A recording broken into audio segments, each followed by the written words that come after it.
I think if we want to turn the soil around, if we take concrete action in the next 5 to 10 years, in the next 25 to 30 years, we could turn it around quite reasonably.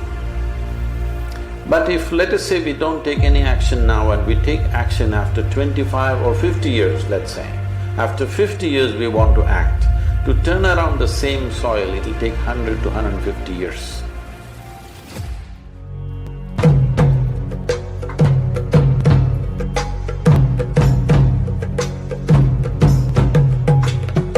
Too many people don't understand the world we live in today. They think of things in terms that perhaps ultimately are not relevant, whether it's economic, whether it's someone else's fault, whether it's my little bit won't matter if I drive a little less, if I turn off a light switch, if I eat less meat or no meat, if I make differences in my own life. And to me, that's the biggest challenge. How do we just get more people to wake up, learn how the world really works, get them to take those steps, see that every little step matters, that every one of us does matters, and to take each one of those steps.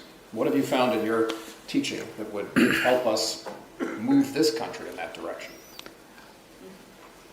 Well, in a nation like this, everybody taking one small step is very important, no question about that. But at the same time, a nation which wields so much power in the world, it's important certain fundamental policy changes happen. Otherwise, we will be just driving on self-satisfaction, but no real solution. So, it's very important that nations come up with policies which are ecologically sensitive and sensible to do. Individual people, of course, they must do because we are democracies. If we don't express our concern in the way we live, the nation or the government is not going to change, the administrations are not going to change by themselves. It is the people's will which is expressed in the form of administrations, because after all, most nations are democratic and it's the people who elect the people who get there, all right? Individual action is important for awareness, because it's this individual action which will ultimately transform or culminate in the form of a sensitive administration. Without individual concern, a sensitive administration will not come. But we've reached a point on the planet where strong policies are needed. Ecologically sensitive policies are needed. You and me switching off the light is great, I don't even turn on the light, so I don't switch off either. Most of the time I'm alone at home, I never turn on the light. I can walk through, darkness very effortlessly. Unless I want to read, I just don't turn on a single light in the house, I'm just fine. The dogs are happy, I'm happy. That's about it. Every other creature is happy, lights are not on. So, yes, all of us can do that. It's very important, because if we are not ecologically sensitive, we will not bring an ecologically sensitive administration or policymakers to the place. But a time has come, strong policies are needed. Without that, there'll be no solutions, because the turnaround time, as I said, I'm not a doomsayer, but if we want to turn around this planet in terms of water, in terms of soil condition, this is something most people ignore in terms of ecology. The soil, the damage we have caused to the soil on the planet is the biggest. Other things may be visible, ice is melting somewhere, it's visible. But the damage to the soil we have caused across the planet is incredible and most dangerous, because this is where life evolves.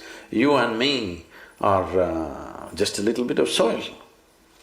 What was soil became food, what was food became flesh and blood.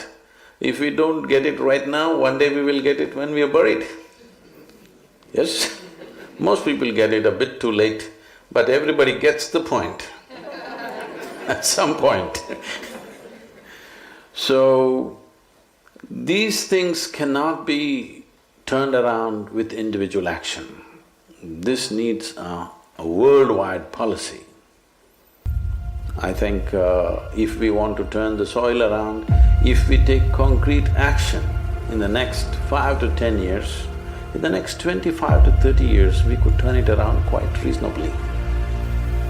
But if, let us say, we don't take any action now and we take action after 25 or 50 years, let's say, after 50 years we want to act, to turn around the same soil, it'll take 100 to 150 years. And that means 4 to 5 generations will go through tremendous, terrible states of life because soil is in a bad condition. If we fix the soil, water is fixed, air is fixed, everything is fixed. Soil must be rich and on because this is the same sort. Well, very well said, and I can give a little context for that. Actually, in the next couple of weeks, the DiCaprio Foundation is going to be releasing a study that we've been working on, a plan, not just a study with MIT, with Berkeley, with a number of other institutions around the world, called One Earth, which identifies a path to no more than 1.5 degrees centigrade warming, which, as most of you probably know, there was an agreement reached in Paris 3 years ago, a climate agreement with 174 nations, and the goal was to stop warming at 2 degrees with a hopeful goal of no more than 1.5. We know that a lot of further disasters will occur if we let it get to 2 degrees. So how would you get to 1.5 was the challenge we gave these great academics, and we took a look at what it would take to do it. And we came up with 3 things. That by 2050, we need to move most of the world's energy to clean, renewable energy. And when we even started talking about this, even 2 or 3 years ago, it seemed like,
possibly do that? Are the economics and the technology there? And since then, look at how many companies have committed to go to 100% renewables, how many cities, how many states.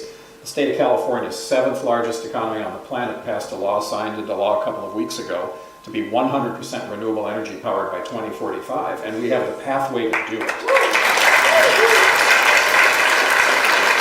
The second leg is indeed to get, by 2050, most of our agriculture back to what we call regenerative agriculture, which is regenerating the soil. It's what our parents and grandparents did. And interestingly, now that Cuba is opening up again, they didn't have access to a lot of petroleum-based fertilizers and pesticides and herbicides, so they've continued to do this throughout the last 50 years, I mean, and obviously longer, where basically you don't dig up and destroy the soil and expose it and let all the microbes and the organisms and the organic material decompose into methane, which is a very potent greenhouse gas, and then supplement it with petroleum-based fertilizers. In essence, you're sterilizing the soil, you're killing it, as Sadhguru says, and then you're throwing something on it to try to make it work. And instead, we just need to go back to the basic concept of using organic material that's there, harvest our crop, put the organic waste back into the soil with light tilling, with light crop practices, and in fact you'll get better yields for far less money and be able to restore water and various other ecosystems. And the third leg of the stool is we have to save half the planet for nature. And we're obviously not going to say, oh, well, let's save the southern half and we'll schmutz the northern half. I mean, too late for that. But what we can do is take a look at all the marine protected areas we've already created, the national parks, the ecosystem reserves that exist in every single country, the natural places, even parks in cities, and stitch them together in ways that actually becomes a safety net for the planet, where effectively half the planet is preserved for nature and the ecosystem services that nature provides us. So, for example, many of you may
seen that Sao Paulo a year ago was facing evacuation of a third of the city because they ran out of water.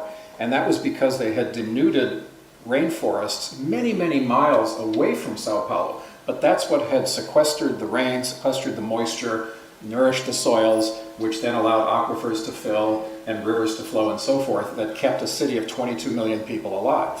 When they destroyed those forests, all of that disappeared with the first drought. So now they're learning that that has to be restored, that it's not just for the sake of creatures or plants and animals that we'll never see. It's actually for the human ecosystem services as well. I'll get off my soapbox here, but my point being there's three things that will give us a livable planet and give us a sustainable planet for 10 billion people by 2050. And it is this 100% renewables, 100% regenerative agriculture, and saving half for nature. And so your point about soils is really at the centerpiece of all that.